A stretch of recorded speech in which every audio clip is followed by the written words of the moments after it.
Good morning. So here's our chart for Thursday, November 9th. I collected at 4 a.m. so we could get the moon conjunct Venus right here. So no matter how early you wake up, well, unless you're up at like midnight, then the moon will still be in Virgo. But by early morning, the moon will be in Libra, and by 4 it has moved together, joined up, conjunct with Venus. So of course she's our goddess, our beauty of unitive truth.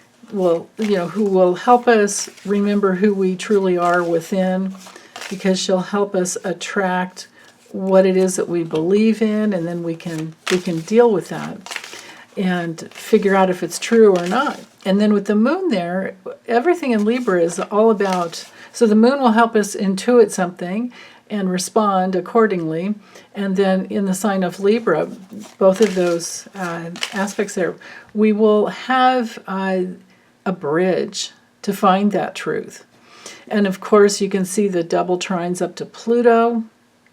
So there's power there, and especially when it comes to relationships that you're committed to, this could work out really well. And then, of course, we have the sextile coming up to Mercury at that late degree. 10 more minutes and Mercury moves into, or 11 more minutes, Mercury moves into Sag. So we'll have that for tomorrow, or actually later today, but no, tomorrow. Yeah, it'll be tomorrow, I remember. So anyway, with that sextile there, and then Mercury connecting over to Pluto, definitely it's all about relationships based in trust and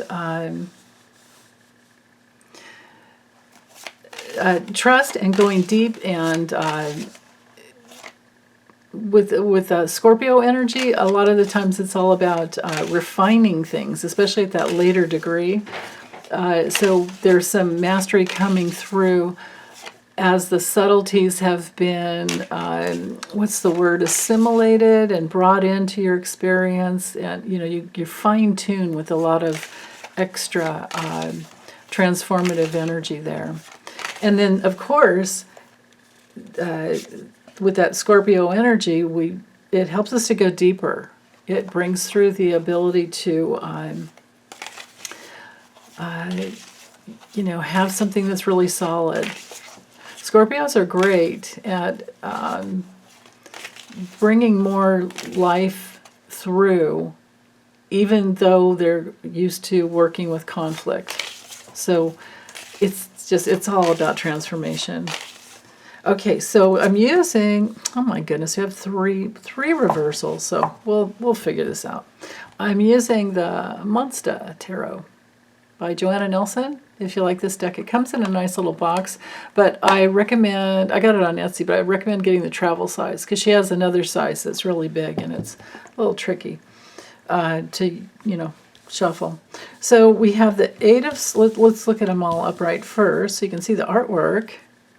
She sticks really tightly, real close to the Rider-Waite-Smith. Eight of Swords, 10 of Wands, and the Nine of Cups. Okay. I don't mind getting the Eight of Swords reversed at all. And I don't mind getting the 10 of Wands reversed either. Nine of Cups, yeah, that sucks. But let's figure this out.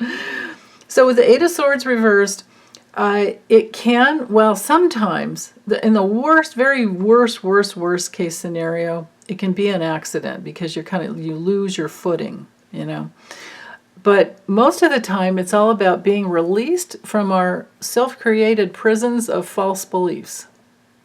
So let's use it that way. Let's use the energy that way. The Eight of Swords coming through reverse can be freedom. It can be empowerment. It can be finally taking control of something that has been dogging you and keeping you locked up in your resistance, or just a mental spin. So that's gone. That's gone. 10 of Wands reversed. When it comes through, we can have,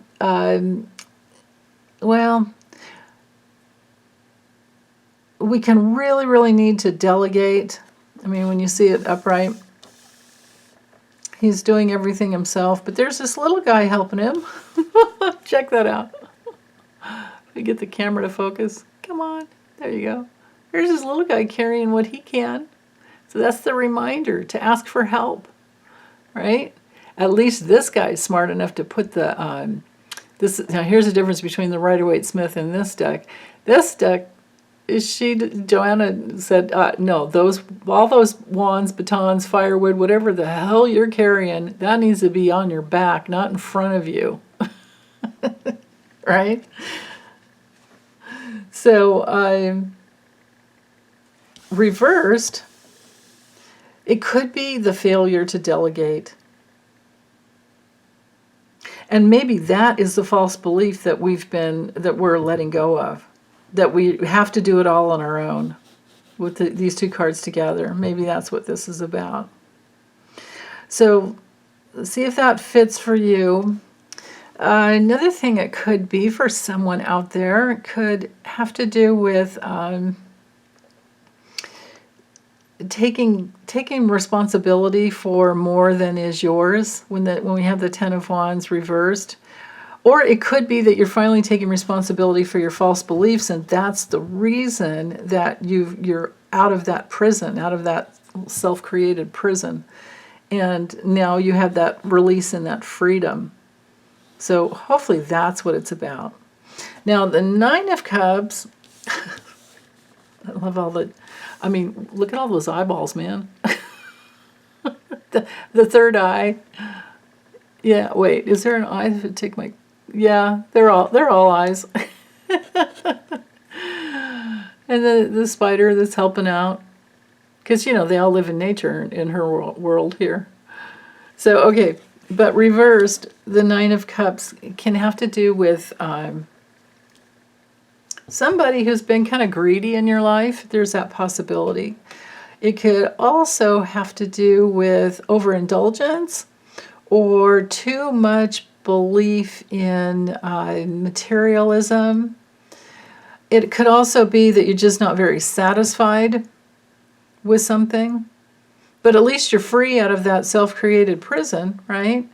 And if the self-created prison did have to do from feeling like the burden was on you and you have to do everything on your own, of course we're going to be dissatisfied. Of course we're going to be, just feeling unfulfilled, because the Nine of Cups straight up is deep fulfillment or very happy, or maybe it's just a good party, right? But reversed, there's some lack of fulfillment there. So I'm not sure, what it is for you guys. You're going to have to figure this one out on your own. I can't ever put my spin on anybody's reality. And let me know how it goes. Let me know what this means for you. Okay, thanks you guys. Bye.